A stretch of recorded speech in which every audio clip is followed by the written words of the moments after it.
A você que acessa o nosso vídeo, nosso muito obrigado. Obrigado aos missionários que estão lá em Huancayo, missionário José Carlos, missionária Sui. Lá na África também nós temos outro Zé Carlos e a irmã Elza também anunciando lá o Evangelho. São amigos nossos, são pessoas que a gente conhece, né? O meu respeito a vocês que foram para o campo, estão aí a ganhar almas e semear a palavra do Senhor. Bom, pessoal, meu nome é Antônio, né? Eu congrego aqui na Assembleia de Deus, Campo do Guará, aqui na Guariroba, Brasil, Distrito Federal, com o pastor Marco Campos, né? E tudo que é falado aqui, a gente deve satisfação tanto para o ministério, como também para as plataformas, né? Por isso que a gente tem que ter uma responsabilidade muito grande do que a gente vai transmitir para os nossos amigos, para os nossos telespectadores, né? E essa responsabilidade, ela parte do caráter da gente, né? Se você sentou para aprender, você tem alguma coisa para ensinar e para compartilhar, né? E na verdade esse vídeo eu não tomo nem ele como um ensino, eu tomo como um compartilhamento de sabedoria. A palavra do Senhor diz: ensina ao sábio e ele vai ser mais sábio ainda. Agora, não tente ensinar o nécio não, porque afronta você vai tomar para si. Então eu me considero um sábio porque o princípio da sabedoria é o temor ao Senhor, né? E isso eu tenho certeza que eu tenho. Todos nós temos um nível de temor, né? Todos nós temos. Às vezes nós tememos fazer alguma coisa que desagrade ao Espírito Santo e isso nos priva de muitas coisas. Eu costumo dizer que para você ter uma vida regrada, uma vida de obediência, você paga um preço por isso. E esse preço ele é louvável no Senhor, não é no homem, né? Costumo dizer também que é impossível o Evangelho chegar na vida da pessoa e não mudar nada. Alguma coisa vai ser transformada, alguma coisa vai mudar. Se ele era briguento, ele não briga mais. Se ele era, vamos dizer, violento, ele passa a querer dominar essa violência. Isso não quer dizer, irmãos, que a gente extingue totalmente o nosso pecado, não. Mas o Evangelho ele é uma forma de tratamento, de fazer você pensar: puxa, eu estou aqui nessa posição. Eu sou um simples cooperador na casa do Senhor. Com muito orgulho eu digo assim. Mas eu tenho que obedecer a hierarquia lá. Eu tenho que obedecer, respeitar a minha liderança, né? Eu tenho que ser maleável quando eu for chamado a ela. Eu tenho que ser maleável com relação ao que eu vou fazer no dia a dia. Se alguém falar: olha, você não está fazendo certo, aí eu vou dizer: não, eu faço como eu quiser. A vida é minha, eu cuido da minha vida. Isso é um ditado que não requer para o obreiro, né? Eu acredito que esse papo, vamos dizer assim, esse papo que a gente está tendo, é de obreiro para obreiro, né? Porque apesar que tem muitos obreiros que não tem mais essa satisfação de sentar num sofá, mesmo que seja na cama, né? Quem é que não tem hoje ou almeja ter, né, sobre a sua cama um aparelho de televisão, quando ele pode rodar esses vídeos, ficar ali bem à vontade ouvindo, porque tem gente que acabou, ele não tem mais como ele sentar para ouvir uma boa palestra. Ele não quer ouvir ninguém porque só ele é o que fala certo, só ele é o que prega certo, né? Nós vemos aí muitos trabalhos que poderiam estar no auge, né? No entanto, estão sendo escandalizados por muitos, né? Eu louvo a Deus porque eu não sou uma pessoa perfeita. Eu tenho minhas falhas, como também já tive outras falhas assim intoleráveis. Mas a Bíblia diz que aquele que se arrepende deixa alcança a misericórdia. Para você que está me ouvindo, também esse recado vale para você. Essa palavra vale para você. Tome posse dela. Às vezes você está prostrado, não quer fazer mais a obra do Senhor por algum motivo, por alguma crítica, alguém te derrubou, alguém embargou seu ministério. Hoje é o dia de você pensar nisso. Use as redes sociais para anunciar a palavra do Senhor. Use as redes sociais para transmitir o que você tem, porque a nossa boca ela fala o que o nosso coração está cheio. Se nós botarmos a nossa riqueza numa propriedade, em um carro de valor, em um comércio, em um filho, a gente pode idolatrar até um filho. Até a esposa, a gente pode idolatrar. A Bíblia diz para nós respeitarmos e amarmos as nossas esposas. Mas nós idolatrar ela, não. Como também ela não vai idolatrar o marido. Não vai idolatrar o emprego. O meu emprego é tão mais importante que só é ele aqui e Deus no céu. E a igreja, como diz assim, fica em segundo plano, né? Irmãos, eu quero falar uma coisa para vocês. Contribuição na casa do Senhor, eu acho muito importante. A pessoa dizimar, a pessoa ofertar. Eu nunca perdi nada por fazer essas coisas. Hoje eu já estou com 50 anos, né? Já passei por muitas coisas. Meus filhos estão criados, tem uns casados, outros estão para casar. Uns estão bem empregados, outros não. A luta é constante para todo mundo. Mas hoje, o que eu tinha de melhor, que era um conselho, alguma coisa, eu dei para ele, eu tentei dar. Às vezes, a gente não consegue dar a altura do que o filho merece. Mas a gente tenta fazer o possível para que ensine para eles o caminho da salvação e o caminho da honestidade. A minha mãe, lá no Ceará, para quem vai meu beijo aí para ela, quer dizer que a amo muito. Ela é lá de Sobral, Ceará, minha mãe. E eu agradeço a ela demais. Ela diz assim: meu filho, vocês sabem por que eu sou uma pessoa feliz? Não é porque eu tenho as coisas, porque nós somos de uma família completamente humilde. Mas ela diz assim: você sabe, a minha satisfação é ter filhos honestos. Não anda pegando nada de ninguém, não anda dando cano em ninguém.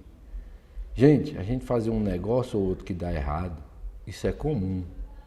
Agora você tentar fazer as coisas passando a perna no outro, com um olho grande para cá e para lá,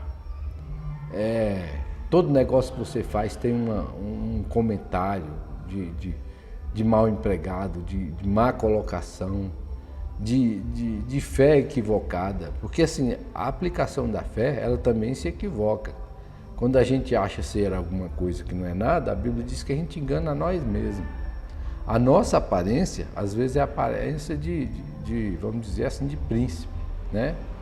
Mas a gente pode estar sendo um lobo na sociedade, transmitindo algo, achando que a gente é aquilo, e quando as pessoas não estão vendo isso. Então, assim, muita gente diz, eu estou um pouco, assim, fala até num português bem chula, né? Diz assim, eu estou um pouco me lixando com o que os outros pensam de mim.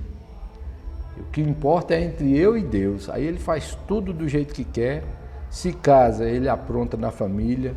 Olha, você quer perguntar se um homem é crente mesmo? Pergunte para a sogra dele, pergunte para a mãe dele. Porque tem muitos filhos que são peso para os pais.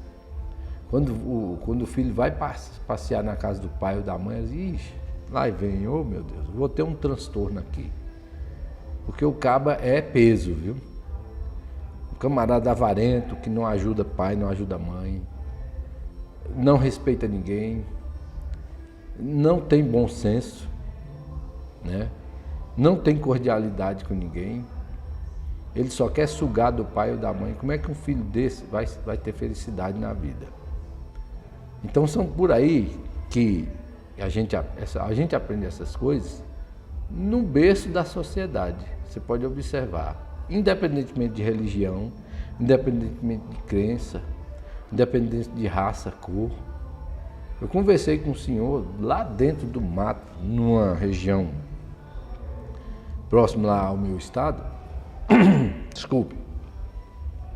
No meio do nada, esse senhor, ele me falou, olha, senhor Antônio, eu nunca sentei numa cadeira eu não sei ler, eu leio a Bíblia aqui, aprendeu. Engraçado que ele aprendeu a ler a Bíblia e não lê outras coisas, só lê a Bíblia. E ele entende o que é falado ali.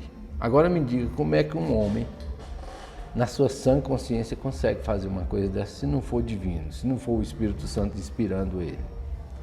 Você senta 5 minutos com uma pessoa, você já sabe, se você conversar com ela, um breve comentário que você tiver, você já sabe a categoria que é o caráter dessa pessoa. É por isso que os psicólogos, eles, em conversar com você, no decorrer da sua conversa, ele sabe como é você todo, Ele sabe se você é inquieto, Ele sabe se você tem um pouco de depressão, que todo mundo depressão. Eu li um livro que todo mundo tem, em percentual pequeno, outro em percentuais maiores, mas todo mundo tem esse nível de depressão. Então assim, eu conversando com esse senhor, ele falava, olha, aí dava esses conselhos básicos que eu estou dando aqui, básicos mesmo. Ele dizia assim, olha, não se pode roubar ninguém, não se pode atrapalhar ninguém. Você sabia que só em eu atrasar o que eu devo repassar para alguém, eu já estou pecando com isso? E isso está na Bíblia, isso está na Bíblia, que aquele que fazer um dos pequeninos tropeçar em alguma coisa, ou se eu, pelo menos, deixar alguém chateado comigo por minha culpa, porque tem a questão das pessoas ficarem chateadas com a gente, porque elas mesmas já são, né? Aí, ó, o som aí tá grande aí. Mas tem aquele caso que a pessoa, que eu faço por onde, né? Por exemplo, eu trabalhava aqui, uma pessoa do lado, outra aqui. A pessoa que recebia o e-mail, me passava, eu passava para o outro. Quando esse recebia o e-mail, ele pouco repassava. Quando repassava bem uns 20 de uma vez só. O de cá, nem eu nem o de cá recebia. Quando eu passava aqueles 20, o de cá reclamava porque eu tinha passado tanta coisa. Olha, eu passei porque eu recebi agora esse tanto de coisa. Estou te passando uma prévia aí, mas eu vou responder aos poucos. Porque fulano pegou esses e-mails, mas não repassou. Então, assim, são coisas, coerência da vida, que tem gente que tem prazer em fazer. Prazer em aborrecer o outro. Eu tomo uma ferramenta emprestada. Aí eu não devolvo essa ferramenta. O dono precisa, se ele quiser, ele vai lá buscar. Não é uma coisa que eu poderia usar e depois devolver, pronto, a pessoa fica satisfeita em poder emprestar. E tem coisas que eu já emprestei, assim, eu mexo muito com ferramenta, né? A minha área é construção civil, atualmente eu estou em outra área, mas assim, a maior parte da minha vida foi na construção civil. Então uma ferramenta, ela faz muita diferença na hora do serviço ser executado. Se ela não estiver ali, ela atrasa meu serviço inteiro. Você imagina você a 2 quilômetros de casa, botar só 2, e você precisar de um martelo e ele não está lá nas suas ferramentas. Aí você lembra, eu emprestei para fulano não devolveu. Aí é mais fácil o quê? Você ir lá em casa, ir lá cobrar o homem, rapaz, você está precisando ainda, você está usando a ferramenta ou não? Tem como o senhor me devolver? Eu preciso ir lá fazer um serviço. Mas se você está a 2 quilômetros, né? E você precisa executar rapidamente esse serviço. Tem uma ferramentaria bem na frente da sua casa. Você não vai lá e compra essa ferramenta de novo, esquece que você emprestou. Então, assim, tem gente que é nesse estilo aí. E para ser obreiro, a Bíblia condena esse tipo de coisa. Primeiro, o obreiro tem que ter coerência com tudo.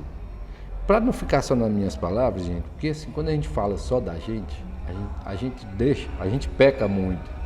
Deixa de transmitir algo que está escrito na palavra do Senhor. Eu quero ler aqui em Tito, no capítulo 1, a carta de Tito, capítulo 1, dos versos 6 a 9. Vocês podem acompanhar comigo aí. Esse texto ele é baseado na escolha dos presbíteros. Mas eu, na minha concepção, eu acho que aqui não é querendo mudar a Bíblia, porque muita gente está querendo que a Bíblia e o Evangelho se enquadrem a ele. Eu tenho minhas questões, eu quero que seja assim. Não, nós é que temos que nos enquadrar a Bíblia, porque a Bíblia, todo o universo que foi criado, todo mundo que sobrevive aqui na Terra, toda justiça, toda lei, todo o Código Penal brasileiro, tudo foi baseado na Bíblia. Os grandes reis participaram da escrita da Bíblia. Eu digo assim porque tem Débora, que foi uma mulher, né? Que muitos hoje desclassificam o pastorado feminino por causa do machismo. Na Bíblia não tem consagração de mulher a pastorado, mas as mulheres estão aí no auge. E quem sou eu para chegar lá? Olha, fecha essa igreja aí, põe aí esses 200 membros para fora, porque você não está autorizado a pastorear. Me diga, um ser humano na santa consciência tem coragem de fazer uma coisa dessa? Então, é uma coisa a se pensar. Muitos nécios na praça, né? Por causa do machismo que eu falei, ele não aceita que a mulher vá em frente, né? Realmente não teve consagração de mulher, mas e as mulheres que estão liderando hoje, liderando bem, ensinando o povo a ser honesto, a ser trabalhador, a não pegar nada de ninguém, a ser um bom marido, a ser uma boa esposa, a estudar para concurso para você se manter quando você casar, a comprar só o que você pode pagar, não fazer compromisso além do que você pode suportar. Isso aí, gente, que eu estou falando para vocês, são coisas que a gente aprende no dia a dia. Isso não precisa cadeira acadêmica para você fazer, para você aprender isso não. A cadeira acadêmica ela é muito importante. E olhe lá como é importante. Mas se você não tiver um princípio, como é que você vai aprender tudo só nisso aí? Quando você chega lá, você vai só complementar o que você já é. Essa que é a realidade. Então vamos lá para a carta de Tito, capítulo 1, dos versículos 6 a 9. Diz o seguinte: é preciso que o presbítero seja irrepreensível, marido de uma só mulher, e tenha filhos crentes que não sejam acusados de libertinagem ou de insubmissão.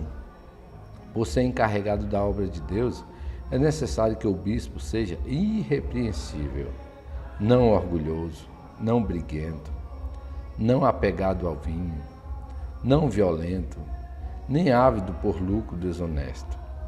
Ao contrário, é preciso que ele seja hospitaleiro, amigo do bem, sensato, justo, consagrado, tenha domínio próprio e apegue-se firmemente à mensagem fiel, da maneira pela qual foi ensinada, para que seja capaz de encorajar outros pela sã doutrina e de refutar os que se opõem a ela.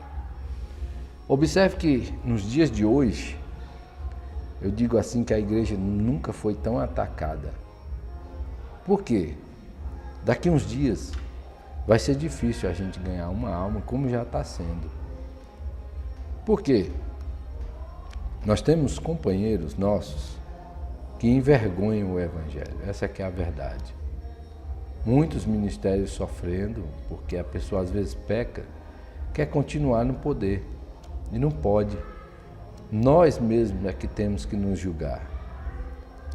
Se a gente está em pecado, abandona a obra, procure outra coisa, peça, chega no seu pastor: olha pastor, eu não estou podendo, eu não quero ficar aqui à frente disso e daquilo, porque eu andei escorregando por aí. Gente, isso aqui não é vergonhoso. Eu digo assim, não é vergonha você falar para ninguém. Que é vergonhoso moralmente? É, porque a pessoa erra, nós somos falhos, nós somos cheios de falhas. E quando uma pessoa erra e a gente quer botar ele na forca, vamos dizer assim, não se esqueça que a vida é como se fosse um carrossel, né? Um dia você está embaixo, um dia você está em cima, um dia você está no meio. Depende do lugar que você vai estar nesse carrossel, né? E quando a pessoa erra que a gente quer matar, quer sufocar ele, não se esqueça que quando você chegar lá, você também vai estar no mesmo lugar dele. Eu lembro que teve uma época da minha vida que eu errei feio mesmo. E eu cheguei no pastor, a gente estava com um grupo de evangelismo, eu sempre tive paixão pelo evangelismo. Eu não faço mais, muitas vezes, não é só por causa da ocupação, é o cansaço, é a ocasião que você às vezes está cuidando de uma coisa, que isso é falha nossa. A obra do Senhor não tem nada a ver com isso, né? E a gente estava montando um evangelismo, estava indo em fase de implantação nessa cidade, né? E eu aprontei umas coisas assim que foi vergonhoso para mim, pelas quais eu me vergonho até hoje. E eu cheguei para o meu pastor, falei para ele: olha pastor, eu não posso estar fazendo parte mais desse grupo, pelo menos por agora. Aí contei a história para ele, ele ouviu com toda a paciência do mundo. No final ele falou assim: olha irmão, deixa eu te falar uma coisa, o meu ombro, o ombro do ministério, o ombro da igreja, está pronto para você chorar, quando você quiser. É claro que as consequências do que você fez, você vai pagar por elas. A igreja não vai apagar essa sua consequência e nem tampouco passar a mão em cima ou abafar, não. As consequências disso você vai sofrer conforme o andamento da carruagem. Agora nós estamos aqui para te dar a mão. Se você precisar, se você precisar de um ombro amigo, se você precisar de uma ajuda, seja ela financeira ou alguma coisa, a gente, se estiver ao nosso alcance, vai estar com você. Então, o que está acontecendo hoje no ministério de muitas pessoas é porque o pecado, ele é a única coisa que afasta o homem de Deus. E o camarada entra nele, entra no pecado, mas por causa de uma coisa ou outra que ele está sendo favorecido, ele não toma essa providência. Ele quer continuar à frente do trabalho, estando em pecado, com o Senhor, principalmente, e com a sociedade, enfrentando muitas coisas, colocando em risco tanto ele com o ministério completo, como o ministério completo, né? Mas ele está sendo beneficiado com aquilo, ele não quer perder aquele posto, não quer perder aquele patamar, não quer sair do sapato, o orgulho tomou conta da pessoa, a pessoa perdeu o temor a Deus, aí ele continua ali e isso só vai trazer prejuízo. Então é por isso que tem muito caso aí, amigos nossos, companheiros, estão envergonhando o Evangelho. E eu vou abrir aqui um parênteses para falar o seguinte, olha, em todo segmento, seja ele religioso, político, social, vai ter gente boa e gente ruim. Não pense que na Igreja Católica não vai ter gente ruim, vai ter gente ruim. Que no Candomblé também vai ter gente boa, vai ter gente ruim, vai ter gente boa e gente ruim. Porque em todo o segmento, como eu falei, ele tem as pessoas que são equivocadas, assim como Paulo. Paulo era um, vamos dizer assim, um caba fanático pela lei. Ele queria aplicar a lei, seja ela de que jeito fosse, mas a lei tinha que ser cumprida, né? Ele era um observador da lei. Porém, a fé dele estava equivocada. Ele estava lutando por uma coisa que era importante, mas que poderia fazer muito mal, causando homicídio de várias pessoas, né? Eu acho assim que Paulo não matou igual Davi. Davi matou muita gente, a espada e de outras formas mais, né?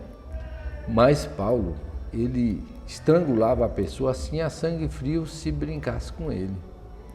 Tanto é que quando Paulo se converteu, ele teve dificuldade em as pessoas acreditarem nele pelo tanto de maldade que aquele homem já tinha semeado na terra. Tudo por causa do cumprimento da lei, né? Ele queria cumprir a lei a qualquer preço, tinha que ser executada a lei. Quando ele se converteu, aí sim, ele colocou o pé no chão e viu que realmente fazia sentido ele ser briguento pela lei, né? Pela lei divina. Então, ó, veja bem, irmãos, vamos voltar aqui ao texto. Olha só, é preciso que o presbítero seja irrepreensível. Ser irrepreensível no nosso cotidiano é ter a vida íntegra diante de Deus, diante da sociedade, né? Tipo assim, existem pessoas que vivem corrigindo os outros. E isso às vezes até em público. Por isso que eu critico muito as igrejas pequenas nessa questão. Porque a igreja grande ela é mais formal um pouco, mas a pequena ela costuma dar recado para a pessoa publicamente. No púlpito, um obreiro não pode se dirigir a uma pessoa que está lá no meio das outras e dizer, ó, tira o pé daí. Ô fulano, senta direito aí. Ô fulano, desliga seu celular aí que ele está perturbando aqui a reunião. Ô fulano, gente, eu aprendi, o pastor João, eu esqueci o sobrenome dele, mas ele é uma pessoa muito sábia, eu admiro ele demais. Ele disse assim, gente, o evangelho tem que ser pregado de uma forma coletiva. Ele não pode ser uma forma individual. A não ser que você esteja só falando com a pessoa. Aí você está falando de frente com a pessoa, você não está publicamente. Porque publicamente é isso aqui que eu estou fazendo com você. Estou me expondo ao público, estou falando ao público. Eu não posso citar nome de alguém que não seja para elogiar, Eu não posso, por exemplo, expor uma pessoa, de criticar uma pessoa aqui, falando o nome dele, criticando ele, expondo ele dessa forma. Mas publicamente eu posso elogiá-lo, por quê? O elogio, ele não denigre ninguém. Os bajuladores, eu também sou contra, sabe? Ser bajulador. Então, quando a gente ensina de uma forma coletiva. Quer falar individual, chama a pessoa no gabinete, conversa com ele, vai dar tudo certo. Então, igreja, eu já participei muito de igreja pequena e eu tenho uma grande admiração por igreja pequena. E igreja grande ou pequena ou média, para mim não faz diferença. Ela precisa apenas ser sábia e abandonar as meninices para lá, né? Vamos ser sábios, vamos tocar a obra do Senhor como que ela fosse grande. Eu tenho um ditado que eu digo assim, as igrejas pequenas não estão preparadas para crescer e as grandes, às vezes, não estão preparadas para entrar no céu. Porque o número não quer dizer nada. Uma igreja pequena, quando ela busca, quando ela ora e quando ela almeja chegar no céu, ela sozinha faz a diferença no meio das outras. Porque o Senhor, ele vê o coração, ele não olha para a quantidade não impressiona Deus, não. Ele não é um homem que não tem medo de nada, não é que nem o homem que tem medo das coisas. Ele é um ser que nada intimida ele. Ele é poderoso, justo, fiel, verdadeiro. Eu estou falando aqui de um Deus que criou a terra, que criou os mares, que criou todos os seres, né? Cada um com uma personalidade diferente. Um Deus que eu não tenho nem palavras para falar do Senhor, o que Ele é realmente. E na sua palavra Ele diz, fala só que eu sou o que sou. Só isso já basta, né? Olha só, o obreiro irrepreensível, marido de uma só mulher. Muita gente não entende isso aqui. Moisés falou, Moisés deu carta de divórcio, mas o Senhor falou assim, olha, Moisés deu carta de divórcio por causa da dureza do coração de vocês. Mas não era, nas minhas palavras, não era para existir o divórcio. Era para existir o casamento de uma pessoa só. Mas, por exemplo, o camarada separou, vamos abrir esse leque aqui, né? Vamos abrir um parênteses. Não estou acobertando nada, tá, gente? Eu estou no texto aqui. E o contexto de um texto, ele é muito importante. Por exemplo, o cara separou, ele casou de novo, mas ele não está sendo marido de uma só mulher? Ou ele casou com duas mulheres aqui?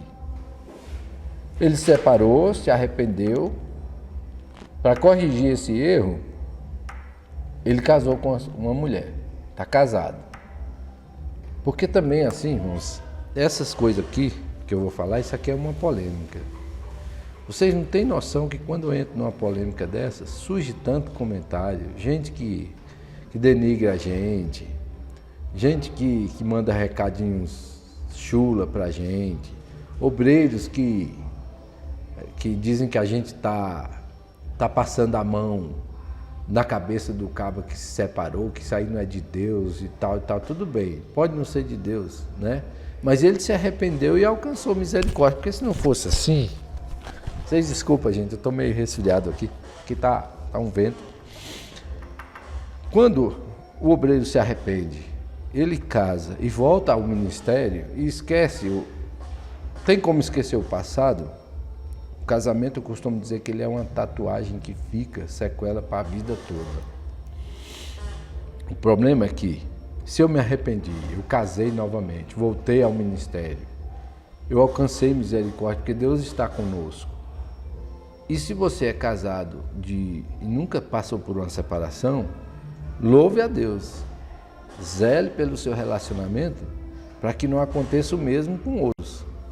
Porque quando acontecer, eu quero saber se você vai ficar prostrado, não vai mais servir a Deus na igreja, não vai mais buscar a Deus porque você pecou, porque você bateu tanto nessa tecla, porque você fez tanta coisa, Ah, e agora? Como é que vai ser? Meu irmão, se você caiu, o cair é do homem, mas o levantar é de Deus. Eu falo que o cair é do homem, por quê? Porque nós somos falíveis com muitas coisas.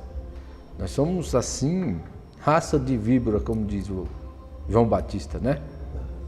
Mas eu vou te falar uma coisa, o que importa é quando o Senhor vier, achar você servindo assim. Não é que você não vai ter consequência pelo seu erro lá atrás, você vai sofrer o dano. Mas procura acertar. A vida da gente é assim, a gente tropeça aqui, tenta acertar ali. O problema que a gente vê hoje na sociedade, a sociedade anda doente do pecado, é por isso. Porque a sociedade cai e não se levanta. A sociedade erra, não tenta acertar. A sociedade erra, não pede desculpa. A sociedade erra e acha que é o dono de todas as coisas. Existe um ser que é dono de todas as coisas e esse merece reverência. É o Senhor Jesus. É nosso Deus que está no céu. E a Bíblia diz que aquele que não se arrepende e não deixa, ele não alcança misericórdia. E não adianta, irmãos, eu me arrepender da boca para fora. Porque o Senhor, Ele vê o que está dentro do nosso coração. Por mais que nós tentamos, vamos dizer, tentar acobertar alguma coisa, nós não vamos conseguir. Nós conseguimos medir média com o homem, mas com Deus você não consegue. Então, seja feliz na sua vida, case de novo, volte ao ministério, abandone o seu pecado, que aquilo sirva de lição para você tentar vigiar para que você nunca mais caia nele. E eu lamento porque nós temos colegas ministeriais que não caem nisso só uma vez. Ele passa por 2, 3 vezes, porque às vezes ele separa. Nem sempre o segundo casamento foi propósito de Deus. Às vezes, por uma necessidade qualquer do homem, ele faz isso aí, casa de novo, sem medir, sem fazer muito plano e acaba se envolvendo de novo com uma pessoa que não deveria. Vai só atrapalhar o ministério, vai só trazer peso, tanto para a família como para ele, vai trazer um encargo tremendo e às vezes o obreiro não consegue voltar ao que ele era antes, né? Então, tem essa questão aí. Mas eu vejo esse texto aqui, isso aqui é uma posição minha, tá? Eu tenho minha opinião, você tem outra opinião. Você pode colocar na sua cabeça que é marido de uma só mulher, porque foi o primeiro casamento. Mas assim, na minha concepção, na minha opinião, eu acho que esse contexto aqui quer dizer que você tem que casar uma vez. Tipo assim, você não pode casar com 2, 3 mulheres ao mesmo tempo. Tem que casar com uma só mulher, amar ela, respeitar ela e tentar viver os dois juntos, porque Deus não criou ninguém para ficar só. Deus, quando criou Adão, ele disse, não é bom que o homem viva só, vou fazer para ele uma adjuntora. Cortou um pedaço da costela, vou fazer uma mulher. E aí fez uma mulher e colocou os dois para viverem juntos. Irmãos, é complicado para o obreiro sozinho.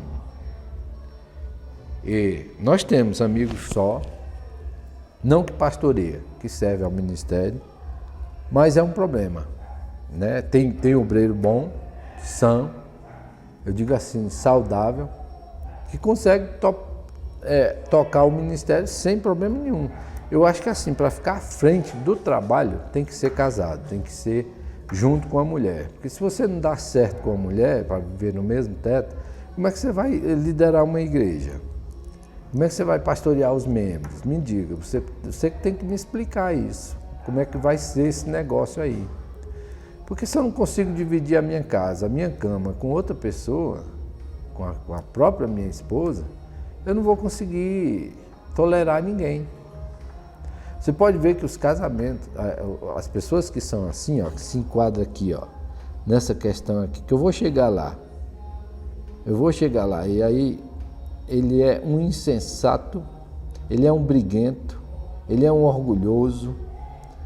Então, assim, são vários fatores que não sou eu que estou dizendo, é a sua vida mesmo que vai dizer. Olha só, aí ele só é marido de uma só mulher e tenha filhos crentes, que não seja acusado de libertinagem ou de insubmissão. Eu conheço um pastor que hoje ele é pastor porque os filhos dele tem uns que são evangélicos, tem outros que não. Mas assim, na época que ele foi separado para dirigir essa congregação aí, ele tinha 2 filhos que era difícil.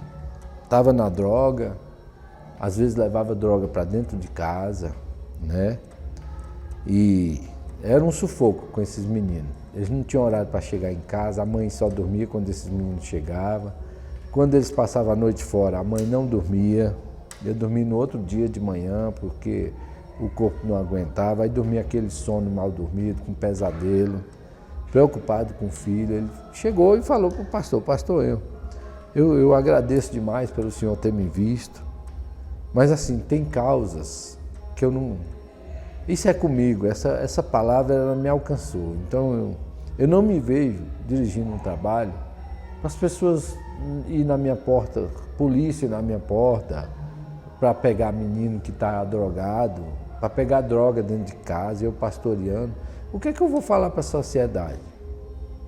Por que a polícia chegou na minha casa, adentrou na minha casa, fez tudo isso? Como é que eu vou explicar isso para a sociedade? Eu sou um pastor de igreja com essas coisas. Então, pastor, olha, vamos dar mais um tempo, eu vou orar mais. Se algum dia mudar essa situação, eu vou me sentir confortável para isso, mas se não, isso está me tirando o conforto. Aí, só depois de um tempo ele veio pastorear, mas isso foi uma coisa dele, que deveria também o ministério ver isso. Mas, olha, tem coisas, tem casos que o ministério não vê na minha vida. O ministério vê uma coisa que eu transmito para ele, com o meu viver, com o meu dia a dia, mas tem coisas pessoais minhas que o ministério não vê. Então, isso aí é que é a falha do ministério. Não que ele tente investigar a vida de ninguém, mas é porque também o ministério, quando vai escolher, além de ver as qualidades que você já tem, ele deixa você mesmo decidir se você está preparado para isso ou não. Eu costumo ver muito aí o pastor chegar: olha, irmão José, paz do Senhor, irmão José, eu vim aqui na sua casa porque o ministério está escolhendo o senhor para o diaconato, para o presbitério. Eu queria saber se o senhor está de acordo a servir dessa forma, se isso o senhor concorda que seja uma direção de Deus para a sua vida, se isso vai somar na sua vida. Tem que ter essa conversa, embora que hoje eu já participei, olha, eu sempre tive, ao longo da minha caminhada, eu tive aí uns 6 ou 7 pastores, e eu sempre procurei andar bem próximo a eles, de dentro da casa, conversando abertamente com meus pastores. Digo assim de passagem, todos eles, fora os que morreram, já partiram para o Senhor, já dormem no Senhor. Os que têm, eu tenho comunhão de chegar no lugar, apertar a mão dele: a paz do Senhor, meu irmão, como é que está o Senhor? E graças a Deus eu não ando me escondendo, nem eles também se escondem. Se sentem vergonha de mim por alguma coisa, eu já peço perdão aqui de cara. Mas assim, eu não observo isso.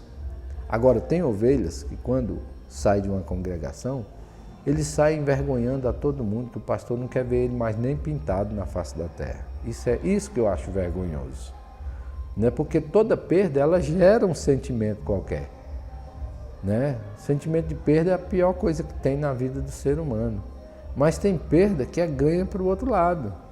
O seu ministério está sendo embargado por alguma coisa, meu irmão, como fala os nossos pastores, tem milhares de igrejas por aí.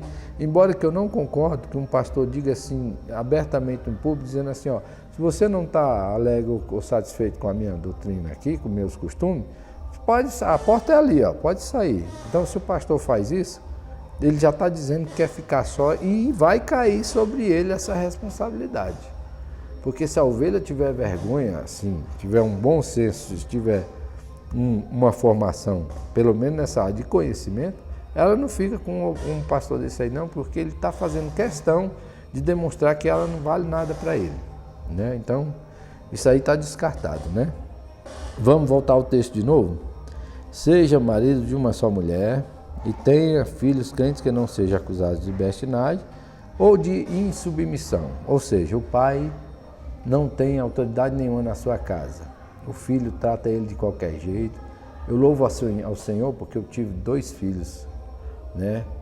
E esses 2 ainda me pedem a benção até hoje, me abraçam, me beijam, né? Eu não acho isso vergonhoso, nem trato eles com, vamos dizer assim, com algum outro sentimento. Pelo contrário, eu tenho um orgulho quando eles fazem isso. Pai, a benção, pai, deixa eu beijar a sua mão aqui, deixa eu lhe dar um abraço. Para que uma coisa mais preciosa para um pai do que isso?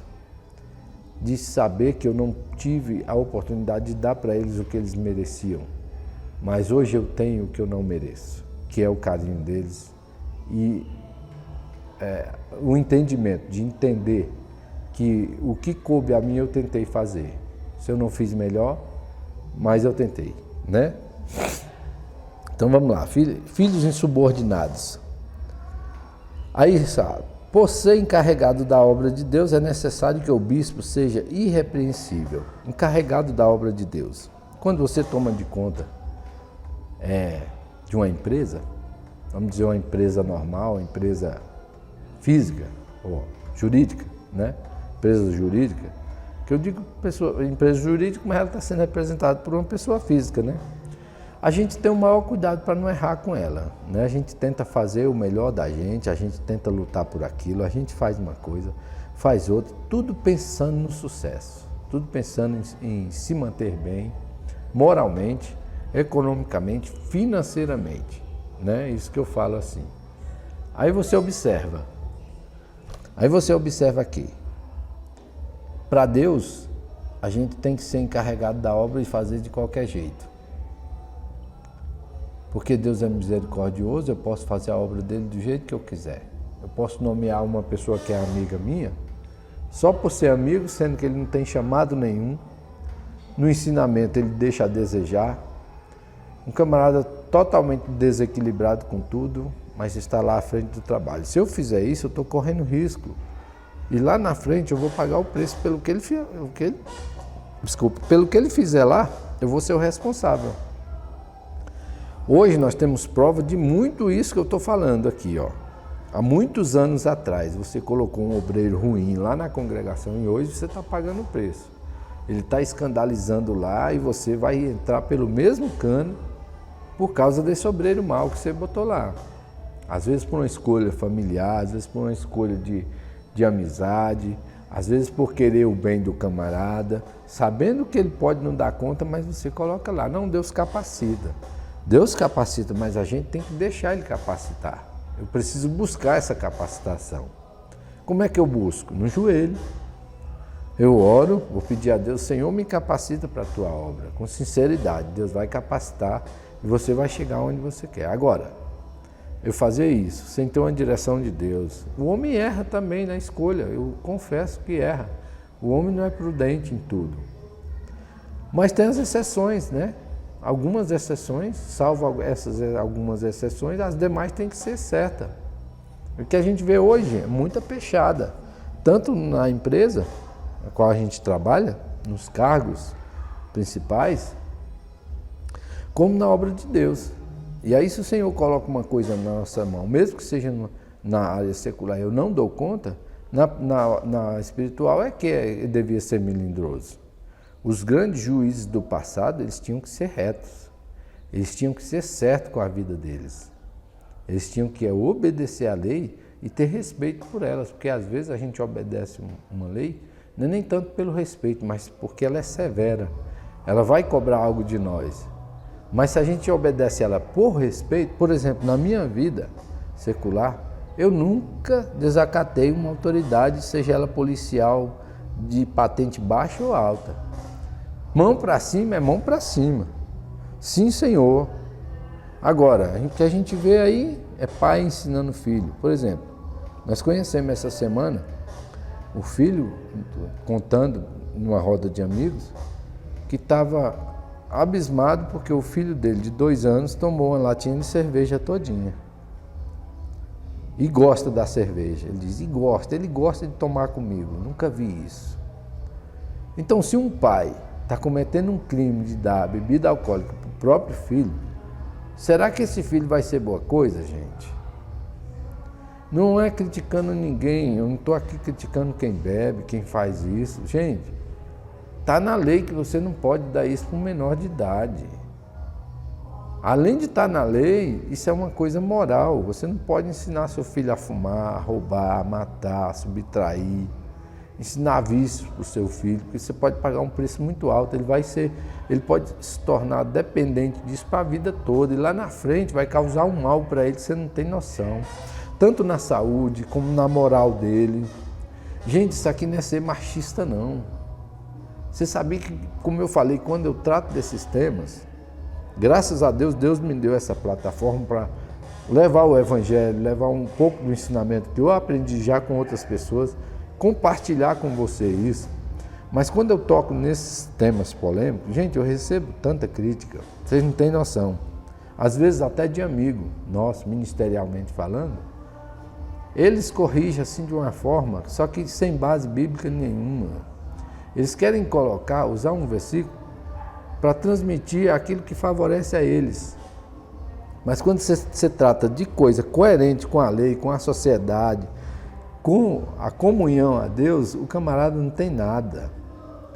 E aí eu fico olhando para essas pessoas dizendo, oh meu Deus, como o ser humano se engana quando ele pensa que é alguma coisa e não é nada. Está escrito na palavra do Senhor. Eu digo, não é nada assim. Quando você pensa que uma coisa se encaixa na palavra, ou se encaixa com o que você acha. Porque é muito fácil, irmãos, eu dar minha opinião aqui sem uma base nenhuma, sem base nenhuma, base bíblica, nem base de moral, nem base de nada. Eu falo como eu quiser, eu aplico. A vida é assim, a gente tem que ser feliz da forma que é. Se a gente é ladrão, continue sendo. Se você está feliz sendo ladrão, gente, você vê os processos aí, você sabe que não é certo isso. Não é você falar bonito ou ter um discurso agradável, você vai mudar a lei, não, querido. É bom você rever isso. Aí olha só, aqui, libertinagem e submissão. Por ser encarregado da obra de Deus, é necessário que o bispo seja irrepreensível. Aí aqui ele já está indo diretamente ao pastor da igreja, ao líder da igreja, né? É o primeiro objetivo, né? Vamos dizer assim, a primeira qualidade que ele tem que ter é essa, de ser irrepreensível, né? Aí vem aqui as demais, olha, não ser orgulhoso. Eu me orgulho disso, eu tenho um orgulho de ser pastor aqui, mesmo que eu não seja fazendo a coisa certa, eu tenho um orgulho. Não briguento. Gente, briga dentro da casa do Senhor. Briga no ministério com outro pastor, com outro irmão. Você pode ter, mas a Bíblia não ensina isso. A discutir com os outros sobre a Bíblia. Gente, a Bíblia diz, evita as questões loucas, porque isso vai te tirar do teu sossego e a tua paz, que não tem coisa melhor. Aí eu vou chamar um camarada para debater aqui, para entrar numa briga, porque é isso e aquilo. Gente, tem gente que sabe tanta coisa, que até o céu, ele sabe até quem vai entrar lá, porque ele é que parece que tem a chave da entrada. Né? A Bíblia diz que aquele dia e hora, só o Pai sabe, porque nem o próprio Jesus, eu acredito que ele não sabe quem é que vai entrar no céu, mas só Deus é que sabe de todas as coisas. Agora ele diz uma coisa, bem-aventurado, olha, é aquele que quando o Senhor vier achar servindo assim, ele diz ainda, guarda o que tu tens para que tu não perca a tua coroa, porque ele dá essa coroa que é a nossa vida, para a gente administrar ela, a sua moral, né? Diante dos homens, diante de Deus. A Bíblia não diz que tudo que é ligado aqui é ligado nos céus? Então como é que eu quero estar bem no céu se eu não faço nada de certo aqui na terra, gente? Não é um caso a se pensar, né? Aí tá, orgulhoso, não briguento. Briga com a mulher, briga com os filhos, briga com o vizinho. Olha, deixa eu contar só esse fato. Eu tenho certeza que você que está vendo esse vídeo aí é daqueles observadores que gosta do princípio ao fim, gosta de observar as coisas, porque isso está somando ao seu intelecto. Não é porque eu estou ensinando para você, não. Isso está somando porque está fazendo você pensar e você fazer uma relação de como está a sua vida, como está o agir do Espírito Santo na sua vida, como está ao redor da sua vida, ao redor da sua casa, ao redor da sociedade onde você vive, seja no colégio, na sua faculdade, no seu emprego. Você já pensou, o cara é crente e ora, jejuma, mas na empresa ele não vale nada, não respeita ninguém. Caluniador dos chefes, das autoridades, vive zombando o presidente, onde a Bíblia diz que nós temos que orar por ele, torcer que dê certo, o ministério dele lá. Porque dando certo na política lá, barateando as coisas, para nós isso respinga na gente, na sociedade. Aí o camarada é briguento, totalmente desequilibrado. Eu estava na casa de som, opa, paz do Senhor, meu irmão, como é que está o senhor? O senhor está por aqui? Pois é, rapaz, eu estou comprando aqui, eu queria até fazer uma assessoria com o senhor. O que é? Eu estou precisando de uma caixa forte, mas é uma caixa forte, porque quando o meu vizinho ligar o som, eu vou ligar um som mais alto do que o dele, para combater o dele. Eu olhei para o outro colega meu que estava assim, fiquei sem palavras e disse, meu irmão, faça favor, você quer combater o som do seu vizinho com um som mais alto, gospel, enquanto ele vai estar... Meu irmão, vai orar, quando ele ligar o som, você ora, nem que você ligue para dizer, Jesus, queima o som desse homem, porque eu não aguento mais. Mas você deixa que o Criador, que é o dono de todas as coisas, arrume essas coisas. Agora você mesmo quer fazer justiça dessa forma, a sua moral vai lá para baixo, o senhor é um presbítero. Você tá vendo a gravidade que você vai fazer? Meu irmão ficou assim meio sistemático comigo, disse que eu era um cara muito besta, que nem tudo era oração, tinha coisa que precisava de atitude, né? Passaram-se uns anos, um dia veio falar comigo, a lágrima pingou do olho, ele falou, irmão, tu não sabe o que eu vim te agradecer, por quê? Porque naquele dia, eu sem sabedoria ia fazer aquilo, você me privou de fazer, eu não acabei nem fazendo, por uma questão financeira, porque aquele que queria não dava para pagar, graças a Deus, né? Ele teria feito uma besteira. Mas aí ele não fez e ele veio agradecer o conselho. Então, por isso que a Bíblia diz que quando a gente ensina ao sábio, você vai ser mais sábio ainda, você aprende com a caída dele. Agora, quando você ensina o nécio, a afronta você vai tomar para si, né? Então, veja bem, briguento, não apegado ao vinho. Gente, o obreiro que bebe, mesmo você beba socialmente, uma hora você vai embriagar. A Bíblia não condena quem bebe, ela condena a embriaguez, né? E isso aqui a Bíblia pega firme, não é bom que o obreiro se embriague, porque todo mundo que fica embriagado, ele comete excessos. Por isso que não tem como você ser irrepreensível se você está em excesso por alguma coisa. Sob o efeito de álcool, de droga, você não vai estar são, então a Bíblia condena esse tipo de coisa. Violento, meu Deus, o obreiro que bate na mulher, bate nos filhos sem causa. Obreiro briguento mesmo, que se mudar uma coisa dentro de casa, ele quebra, racha o pau, como diz a história. Que obreiro é esse? Não dá para entender, não. Nem ávido por lucro desonesto. Gente, isso aqui também está pegando a sociedade. Corrupção na igreja, corrupção no ministério, lavagem de dinheiro, posições que às vezes você faz só por bajulação, para poder ter um lucro nisso aqui, nada te chega, as ofertas estão poucas, eu tenho que criar outro meio para acariar ganhos, angariar ganhos, sei lá.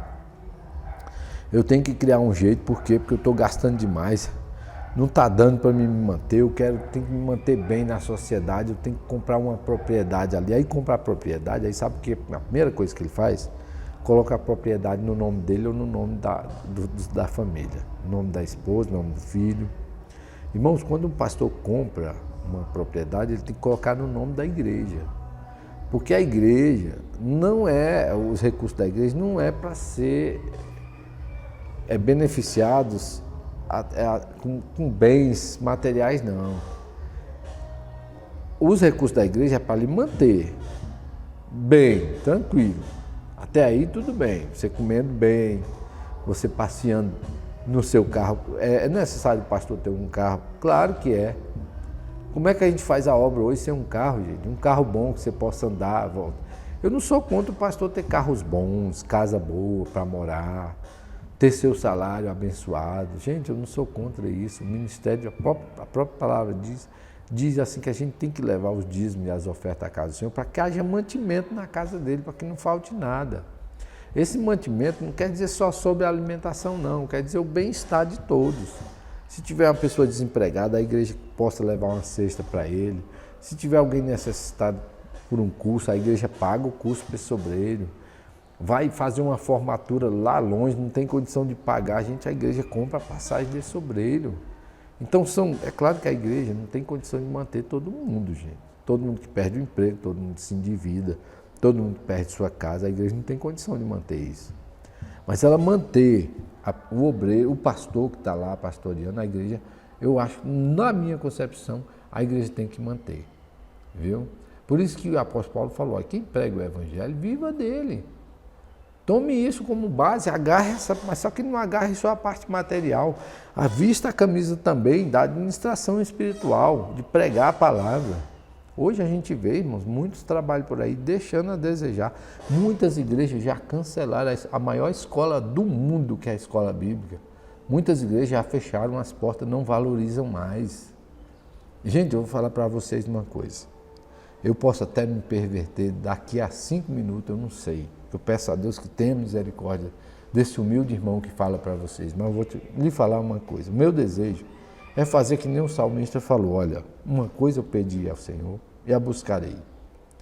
Que eu possa estar na casa dele por longos dias, ou dizer toda a minha vida, para contemplar a sua formosura e aprender no seu tempo. Observe aqui que quando ele fala isso, ele diz, olha, abrir um leque aqui para a gente pensar que a formosura do Senhor a gente só acompanha estando na casa do Senhor, buscando, carregando. Um celular, é porque eu não... Olha só, veja bem esse aparelhinho aqui. Esse aparelho, ele só tem, vamos dizer assim, ele só tem importância para mim se eu apertar aqui, ó, a luzinha dele acendeu. Aí ele tem importância, ele está funcionando. Mas se ele for um aparelho que não pega carga mais, um aparelho que eu não consigo dar carga nele, não carrega as baterias. Hoje, antigamente, os celulares passavam 15 dias sem carga, uma semana. Hoje, os celulares que saem, a maioria deles é 24 horas, 36 horas, mas ele tem que carregar.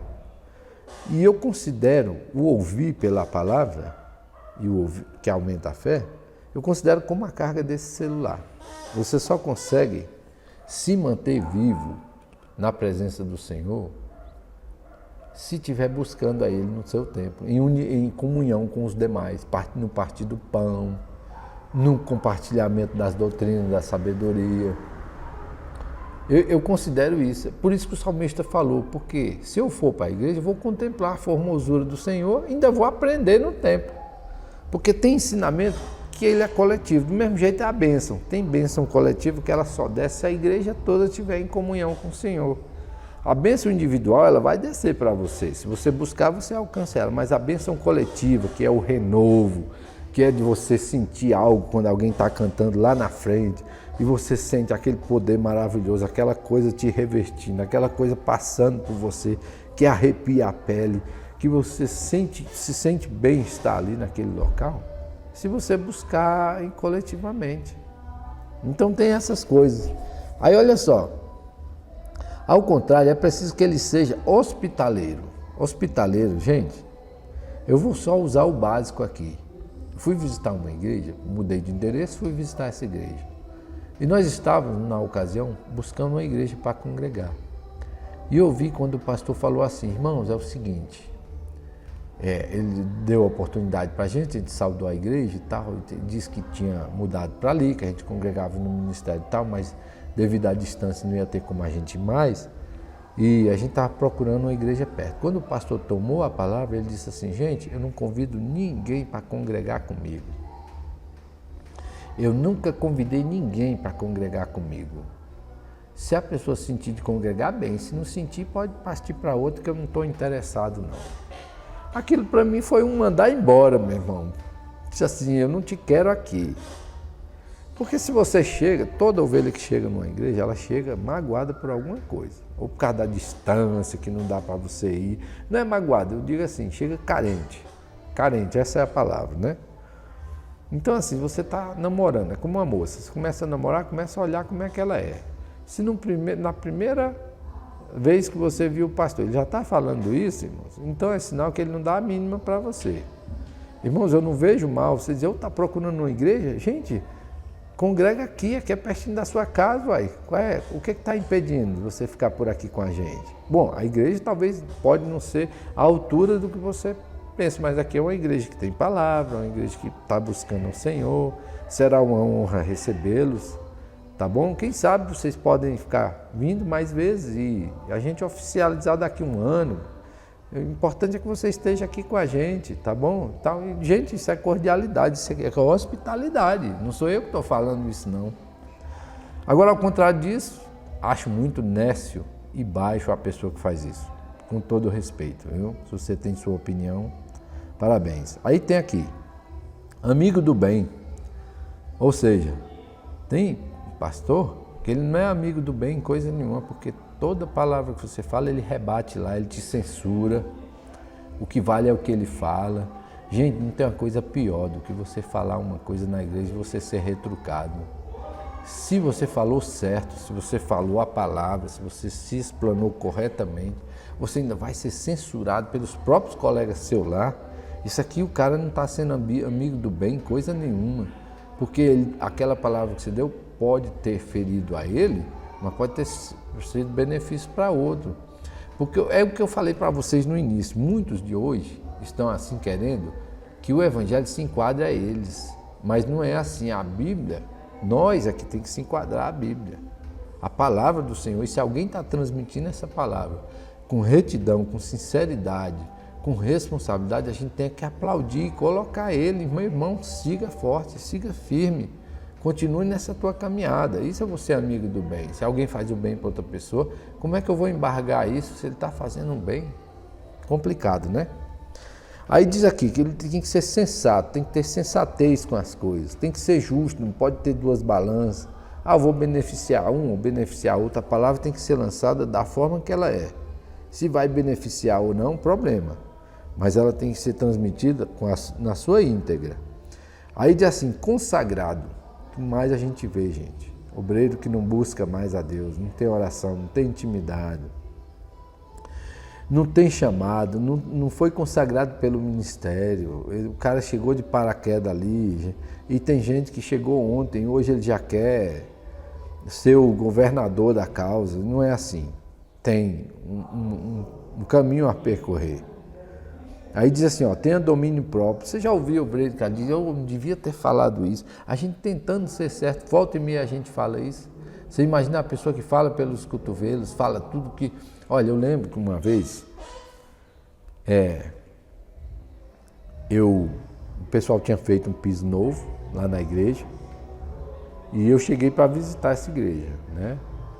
E a pessoa que me recebeu lá no portão falou, olha, irmão, você pode ir nessa direção e estacionar lá na frente. Só que aí eu passei do ponto onde é que eu vi um carro lá e eu achei que podia estacionar lá perto. E eu pisei nesse piso. Gente, esse pastor veio de lá com a cara desse tamanho, perguntando, você é daqui? De onde você é? Aí eu falei, ô pastor, eu estou aqui visitando aqui, o irmão me orientou a estacionar. Não, aqui não pode estacionar não, você não está vendo aí não? Como é que você veio e não viu isso aí? Não viu isso aí? Foi feito. Menina, esse pastor falou tanta coisa que eu saí de lá chorando, nem um culto eu tive coragem de assistir esse culto. Um camarada totalmente desequilibrado, aqui ó, não tem domínio próprio, fala coisa com coisa, parece estar na casa dele.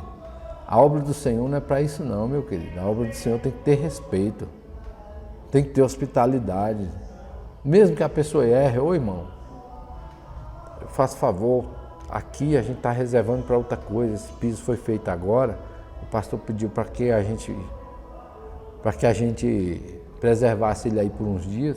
Tem como o senhor colocar seu carro aqui? O senhor não leva mal não, mas é porque é ordem lá da direção. A pessoa vai entender, mas a pessoa chegar, aí depois que ele foi ver, aí tentou, sabe? O outro passou num posto de gasolina, gritando com todo mundo lá, porque o cara não vinha logo atender ele. Aí o frentista saiu atribulado e disse, eu vou procurar uma igreja, que hoje eu estou tão atribulado. Quando chegou lá, o camarada que criou a confusão era o pastor da igreja. Você imagina como é que ficou esse frentista? A mulher do frentista, olha, esse aí não é aquele que estava lá no posto gritando lá com todo mundo, falando lá e dando lição de moral em todo mundo. Onde é que ele está aí? Tá com outra cara, ó. Botou uma gravata, um paletó, agora o homem está doce como mel. Não tem domínio próprio. E apegue-se firmemente à mensagem fiel, da maneira pela qual foi ensinada, né? Olha só que para pastorear a gente tem que ser conservador da verdade, que maneje bem a palavra, mas que ele seja conservador também, né? Não é liberar as coisas só porque vai favorecer A ou B, não.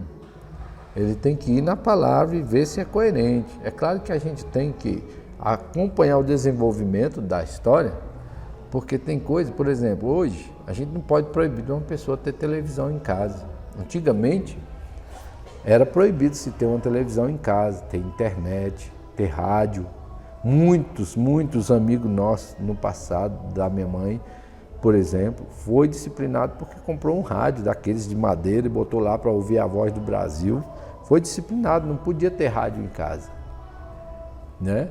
Outros disciplinados porque usou uma roupa aí, por exemplo, a mulher usou uma calça, arrumou um emprego, na empresa lá o uniforme era calça, ela não podia usar não, tinha que perder o emprego para ela não usar não, porque a religião não permite. Então são uma aplicação da fé equivocada, assim, que é mais fácil a pessoa ter a língua desse tamanho, falar de todo mundo, do que ter uma vestimenta que, né, eu tô na graça porque eu estou bem vestido, mas eu sou, como diz, o esterco da sociedade. Lá na rua onde eu moro, eu sou isso, mas aqui não, aqui eu boto uma gravata, eu sou o bonitinho da mamãe, né? Não é bem assim. O Evangelho, ele fala que a gente tem que ser conservador da verdade, para que seja capaz de encorajar outras pela sã doutrina. Isso aqui é o exemplo. Eu digo que o caráter da gente, a única riqueza que a gente deixa é o legado, né?